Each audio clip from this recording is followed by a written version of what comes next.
Hello दोस्तों, तो जैसा कि लास्ट एपिसोड में हमने देखा था कि किन्मू अपने ग्रैंडपास की तलाश में निकल चुका था, जहां डार्कनेस की वजह से उसे एक रिलीक में रुकना पड़ा। इस रिलीक में काफी सारी अनबिलीवेबल चीजें भी होती है और फिर जब डार्कनेस खत्म हुआ तो किन्मू वापस अपने सफर के लिए निकल चुका, जिसके पीछे पीछे लोंग जियाओनन और उसके कुछ साथी भी निकल पड़े, क्योंकि ये लोग यहाँ पे भेस बदल के किन्मू को मारने आए हैं। मगर किन्मू ने तो इन्हें बहुत पहले ही पहचान लिया है। जाते हुए किन्मू को पता चला कि ये लोग तो उसका ही पीछा कर रहे है, इसलिए किन्मू रुक के इनसे पूछने लगा कि आखिर तुम लोग मेरा पीछा क्यों कर रहे हो, तुम लोगों को चाहिए क्या। किन्मू जानता है कि ये लोग उसकी जान चाहते हैं, मगर फिर भी किन्मू उनसे सवाल कर रहा था, क्योंकि किन्मू बातचीत करके मामले को रफा दफा करने का सोच रहा है। लेकिन ये बंदा बड़े ही रूड वे में किन्मू से कहने लगता है कि डाजू कॉन्टिनेंट तुम्हारी या तुम्हारे फैमिली की नहीं, इसलिए अगर तुम जिस रास्ते से चल रहे हो हम भी उस रास्ते से चल रहे हैं, तो इसका ये बिल्कुल भी मतलब नहीं कि हम तुम्हारा पीछा कर रहे हैं। हम जहाँ मर्जी वहाँ जाए और जिस मर्जी उस रास्ते से जाए। आखिर तुम होते कौन हो हमें रोकने वाले। अब इस घमंडी को कौन बताए कि किन्मू वो है जो इसे पलक झपकते ही खत्म कर सकता है। मगर फिलहाल किन्मू ऐसा नहीं करना चाहता,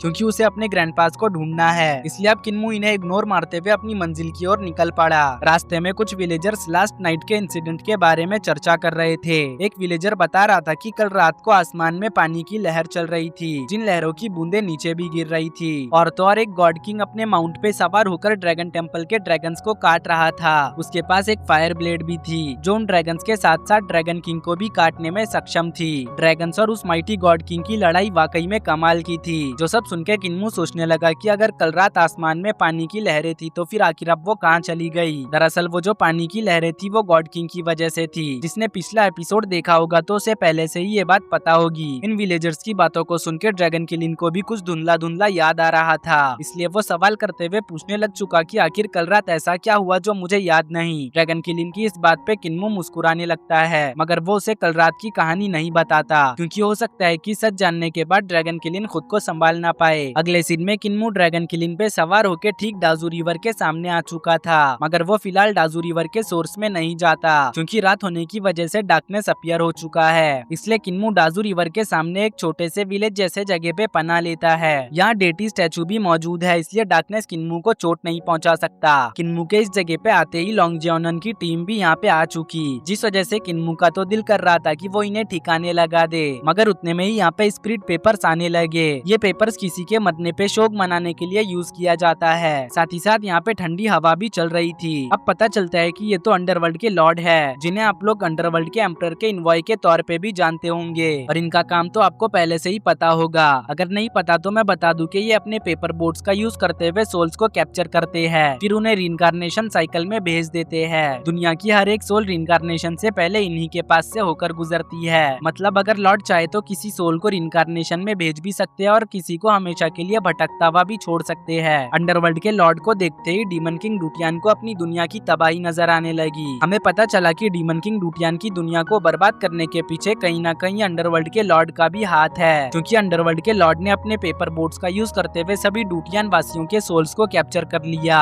डीमन किंग डूटियान ने ऐसा होने से रोकने के लिए अपनी पूरी जान लगा दी थी, मगर वो इस तबाही को रोक नहीं पाया। वो अंडरवर्ल्ड के लॉर्ड के एक पेपर बोट को भी रोक नहीं पाता। उसके आंखों के सामने ही सभी लोगों की सोल्स कैप्चर हो रही थी। खुद को इतना बेबस डीमन किंग ने अपनी पूरी जिंदगी में कभी भी महसूस नहीं किया। इस तबाही के बाद से ही डीमन किंग अपने लोगों के लिए एक अच्छे से जगह की तलाश कर रहा था, मगर उसे कोई भी सूटेबल प्लेस नहीं मिल पाया। एंड में एक जगह मिली भी तो उसमें उसका सामना बहुत ही ताकतवर लोगों से हो गया। साथ ही साथ वो एक छोटे से बच्चे की कैद में भी आ गया। इधर अब प्रेजेंट सीन में अंडरवर्ल्ड के लॉर्ड को देखते ही सभी लोग झुक गए, और किन्मू ने वो करते हुए अपना सर नीचे कर लिया, क्योंकि अंडरवर्ल्ड के लॉर्ड की आंखों में देखने से उसकी सोल पहले की तरह ही अंडरवर्ल्ड के लॉर्ड के कब्जे में आ जाएगी। इधर ये सीनियर बंदा अपने जूनियर्स को अंडरवर्ल्ड के लॉर्ड की आंखों में देखने से मना कर रहा था, क्योंकि वो भी जानता है कि सोल बॉडी से बाहर आके कैद हो जाएगी। मगर उसके ये बोलने तक काफी ज्यादा देर हो चुका है, क्योंकि उसके कुछ साथियों ने पहले ही अंडरवर्ल्ड के लॉर्ड को देख लिया है, जिस वजह से वो अपनी कॉन्शियसनेस धीरे धीरे खोने लगे, हत्ता कि उनकी सोल बॉडी से निकलने भी लगी। सीनियर का डिसाइपल कहने लगा कि ये क्या चीज है, इस बीइंग के अंदर से तो गॉडली ऑरा रिलीज हो रहा है, कहीं हम लोग किसी मुसीबत में तो नहीं फंस गए। अब ये सोल्स सीधा जाके इन बोट्स पे सवार हो चुकी, जो इन्हें इनकी मंजिल की ओर लेके जाने लगी। बॉडी से सोल्स निकल जाने की वजह से इनकी बॉडी नीचे गिर पड़ी। उतने में ही हम किन्मू को देखते हैं, जो डीमन लैंग्वेज में महायामा बोलते हुए ट्रांसफॉर्म हो चुका। किन्मू सैटर्न गॉड ट्रांसफॉर्मेशन में था, जिस वजह से उसके पीछे अंडरवर्ल्ड का गेट भी आ चुका।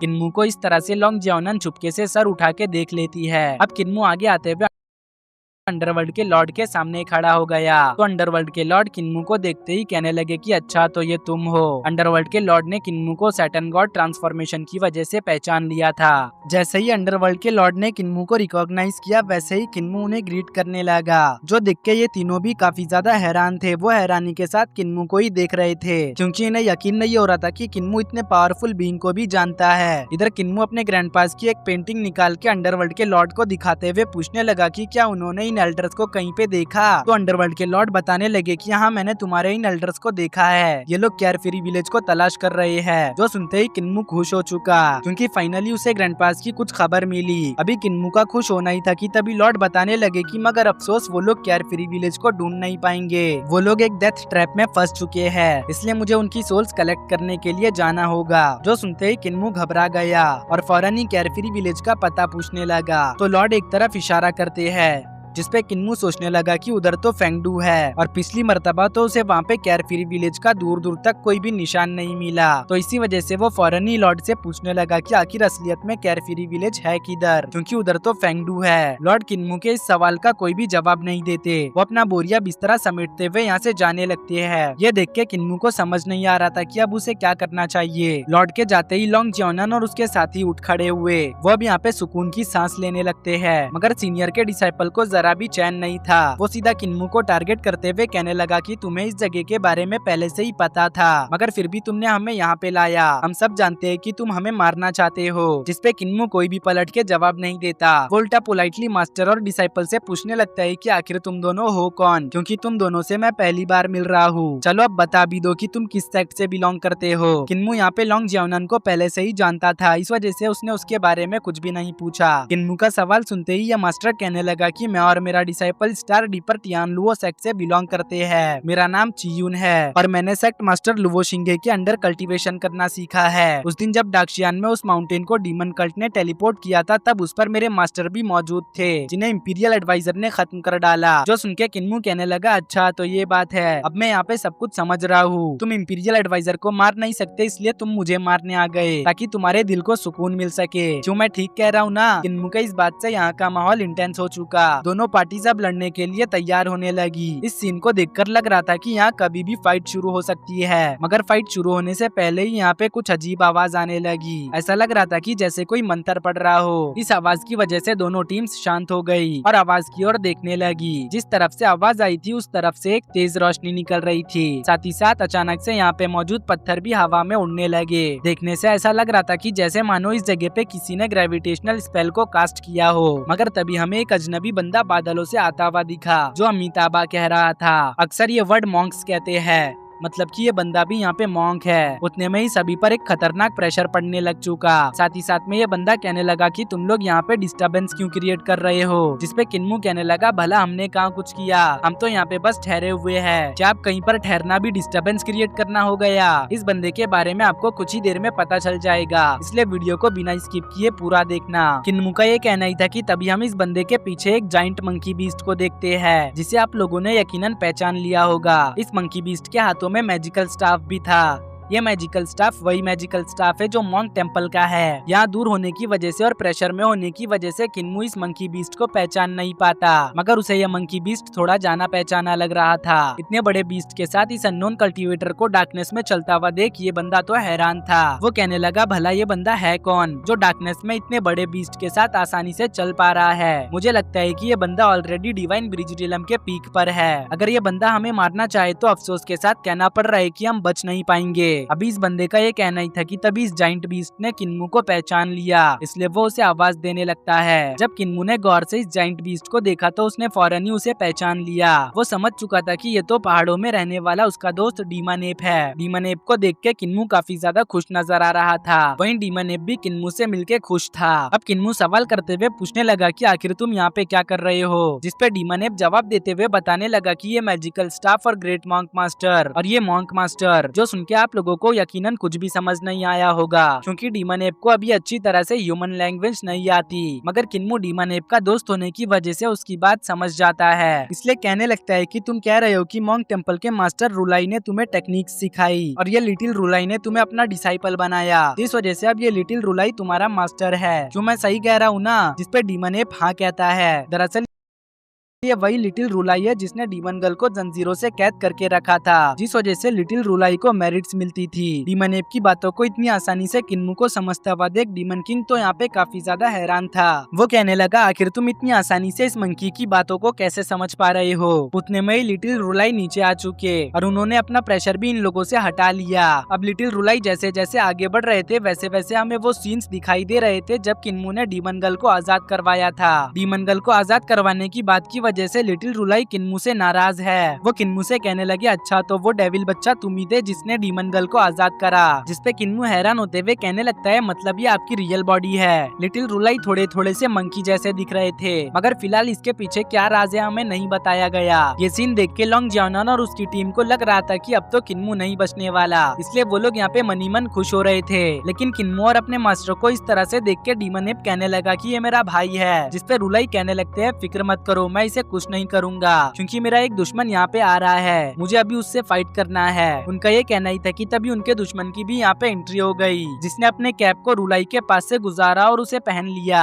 यहाँ दो डिवाइन ब्रिज रिलम के पीक के ऐसे एक्सपर्ट्स मौजूद थे जो डार्कनेस में चल सकते हैं, इसलिए ऐसे एक्सपर्ट्स को देख के लॉन्ग जियोनन कहने लगी कि यकीन नहीं होता कि मैं इन जैसे मॉन्स्टर्स को देख पा रही हूँ। अभी एक्सपर्ट यूडू के कॉइन्स को उछालते हुए कहने लगा कि लिटिल रुलाई, तुमने आधी रात को मुझे डुएल के लिए बुलाया, सच में तुम बहुत ज्यादा क्रेजी हो। खैर आधी रात को फाइट करने में मजा आएगा। इस एक्सपर्ट को देखते ही किन्मू ने फौरन ही उसे पहचान लिया, क्योंकि ये वही लिंगजिन है जिससे उसकी मुलाकात डार्क रिलम में हुई थी। और इस लिंगजिन को डार्क रिलम के काफी सारे गहराइयों के बारे में पता है, क्योंकि लिंगजिन दिन भर बस डार्क रिलम में ही घूमते रहते हैं। साथ ही साथ ये ग्रैंडपा विलेज चीफ के भी दोस्त है। किन्मू को लिंगजिन भी एक नजर में ही पहचान लेते हैं और वो कहने लगते हैं, सॉर्ड गॉड के डिसाइपल तुम यहाँ पे क्या कर रहे हो? वैसे तुम पर मेरे कुछ यूडू कॉइन्स उधार है, याद है या भूल गए हो? चलो अगर तुम्हारे पास पैसे है तो उधार चुका दो। जिसपे किन्मू कहने लगा, दरअसल मैंने उन कॉइन्स को कब का ही खर्च कर दिया है, इसलिए फिलहाल तो मैं आपके उधार को नहीं चुका सकता। जिसपे लिंगजिंग किन्मू से कहने लगे, ठीक है, बाद में जब पैसे आ जाए तो याद से चुका देना। लिंगजिंग की बात सुन के किन्मू उन्हें थैंक्स कहने लगा, जो देख के चियुन का डिसाइपल लॉन्ग जियोनन से कहने लगता है, इस लड़के को तो कई सारे ताकतवर लोग जानते हैं, पहले वो गॉडली बीइंग, फिर अब ये डिवाइन ब्रिज रिलम के एक्सपर्ट्स, कहीं हम गलत डायरेक्शन में तो नहीं जा रहे? अभी उसका ये कहना ही था कि तभी लिंगजिंग कहने लगे, रात का वक्त हो रहा है और बर्फबारी भी हो रही है, तो ऐसा मौसम तो किलिंग के लिए एकदम बेस्ट है। लिटिल रुलाई, चलो हम थोड़ी दूर जाके फाइट करते हैं। जो सुन के रुलाई इसके लिए राजी हो गए, क्योंकि अगर यहाँ पे फाइट होगी तो ये जगह पूरी तरह से बर्बाद हो जाएगी। अब ये लोग बड़ी ही तेजी से इस जगह से दूर जा चुके। दूर जाने के बाद इन दोनों ताकतवर एक्सपर्ट्स ने फाइट करना शुरू कर दिया।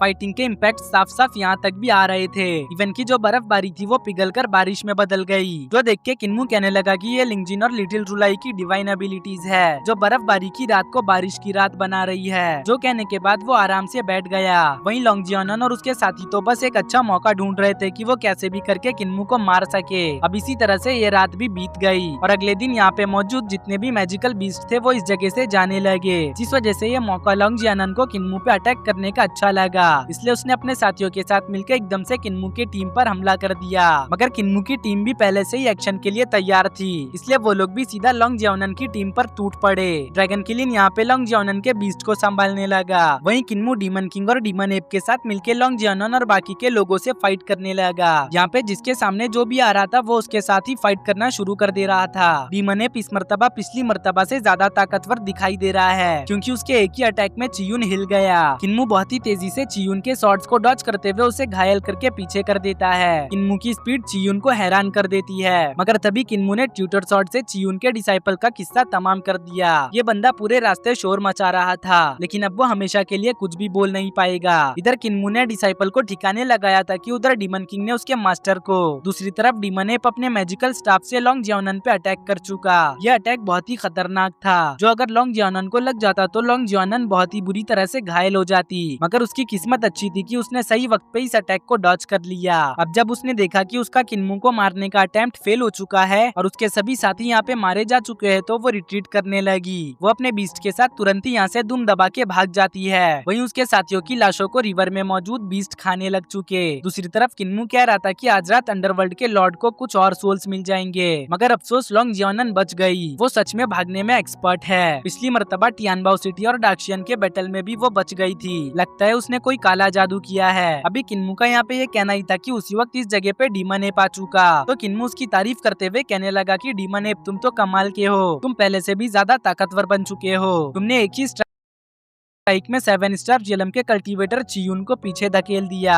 जो सुनकर डीमन एप यहाँ पे अपनी छाती पीटते हुए डोमिनेशन शो करने लग चुका। फिर वो कहने लगा हाउकॉन्ग सुनकर किन्मू को कुछ भी समझ नहीं आता। उसी वक्त डीमन एप एक और वर्ड ज़ेनकोंग कहता है, जिसपे किन्मू कहने लगा कि अच्छा, तो तुम्हारे कहने का मतलब है कि तुम्हारे धर्मा फॉर्म का नाम ज़ेनकोंग है। वैसे तुम लिटिल रुलाई को फॉलो करके अच्छा काम कर रहे हो, क्योंकि इससे तुम बहुत ही जल्द अपनी कल्टीवेशन में प्रोग्रेस कर पाओगे। भले ही तुम दोनों अलग स्पीशीज हो, मगर दोनों का मंजिल एक ही है, दोनों को डाव हासिल करना है। इसलिए वो अच्छी तरह से तुम्हें गाइड कर सकते हैं। जब किन्मू ये सब कह रहा था तब ड्रैगन किलिन अपना नाश्ता कर रहा था, क्योंकि उसके दिन की शुरुआत बिना नाश्ता किए नहीं होती। तभी किन्मू अपने ग्रैंडपास की तस्वीर देखते हुए कहने लगा कि मुझे अपने ग्रैंडपास को जल्दी ढूंढना होगा, इसलिए मैं यहाँ पे और ज्यादा नहीं रुक सकता। जो कहने के बाद किन्मू डीमन एप को कुछ मैनुअल्स देता है, जो वो उसे पहले ही देने वाला था, मगर तब डीमन एप उसे नहीं मिला। इन मैनुअल्स को देने के बाद किन्मू कहने लगा कि जब वक्त मिले तो इन्हें अच्छे से प्रैक्टिस करना, ये तुम्हारी कल्टीवेशन को इंक्रीज करने में हेल्प करेगी। वैसे हुवोलिंगर तुम्हें मिस कर रही थी। जो सुनकर डीमन एप हाँ में सिर हिलाते हुए यहाँ से निकल चुका। वो हल्कू की तरह एक लंबी छलांग लगाते हुए गायब हो जाता है। फिर किन्मू ड्रैगन किलिन के पास आकर उससे कहने लगा कि जल्दी से अपना खाना फिनिश करो, क्योंकि इससे पहले कि अंडरवर्ल्ड के लॉर्ड ग्रैंडपास और ग्रैनीज की सोल्स को कलेक्ट कर ले, हमें उससे पहले ही उन्हें ढूंढना होगा। मैं नहीं चाहता कि मेरे ग्रैंडपास मुझसे दूर हो जाए, इसलिए अब हमें उन्हें ढूंढने के सफर में रवाना होना पड़ेगा। जो सुनकर ड्रैगन किलिन फौरन ही किन्मू के पीछे जाने लगता है, मगर उसने प्लेट पीछे ही छोड़ दिया था, इसलिए वो तुरंत ही यूटर्न मारते हुए अपने प्लेट को ले चुका। फिर वो किन्मू के पीछे भागते हुए आ जाता है, जहाँ किन्मू कह रहा था कि पता नहीं लिंगजिंग और रुलाई की फाइट खत्म हुई होगी भी या नहीं। ये सब कहते हुए किन्मू डाजू रिवर के सोर्स के काफी ज्यादा करीब आ चुका था, मगर उतने में ही बीच रास्ते में ड्रैगन किलिन को खून की बू आने लगती है, इसलिए वो इस बारे में किन्मू को बता देता है। तो डीमन किंग कहने लगता है कि तुम किलिन नहीं, हकीकत में एक मोटे और बड़े से कुत्ते हो। तभी हमें रास्ते में एक जख्मी बंदा पड़ा हुआ दिखा, जो और कोई नहीं लिंगजिंग है। मतलब लिंगजिंग रुलाई से फाइट करते हुए घायल हो चुके हैं। यहाँ लिंगजिंग के चारों तरफ किन्मू को बहुत सारे शॉट्स दिखते हैं, जो हकीकत में एक रिस्ट्रिक्शन है, और इस रिस्ट्रिक्शन के रहते हुए कोई भी आउटसाइडर लिंगजिंग के करीब नहीं जा सकता। जो सुनके लिंगजिंग कहने लगे कि शॉर्ट गॉड की डिसाइपल की आंखें तो वाकई में कमाल की है। जो अभी उनका यहाँ पे ये कहना ही था कि तभी उन्हें यहाँ पे खून की उल्टी होने लगी। मतलब उनकी हालत सच में बहुत ज्यादा खराब है। अब लिंगजिंग किन्मू को बताने लगे कि वो इंजर्ड है, इसलिए जंगली बीस्ट आसानी से उनका शिकार कर सकते हैं। जंगली बीस्टों से बचने के लिए उन्होंने यहाँ पे ये रिस्ट्रिक्शन सेटअप किया है। तो किन्मू कहने लगा, सीनियर अगर आप चाहो तो मैं आपकी कुछ मदद कर सकता हूँ, क्योंकि मैंने मेडिकल की पढ़ाई कर रखी है, तो हो सकता है कि मैं आपकी इंजरीज को ठीक करने में आपके काम आऊँ। जो सुनके लिंगजिन ने फौरन ही इस जगह पे मौजूद रिस्ट्रिक्शन को हटा दिया और किन्मू से कहने लगे कि मदद के लिए शुक्रिया। रिस्ट्रिक्शन हटते ही किन्मू लिंगजिन के पास आ चुका। इसी के साथ हमारा ये एपिसोड यहीं पे एंड होता है। सच कहूँ तो आज का ये एपिसोड काफी ज्यादा अच्छा था, क्योंकि इस एपिसोड में साउंड इफेक्ट्स और विजुअल्स का एक बहुत ही अच्छा कॉम्बिनेशन यूज किया गया है।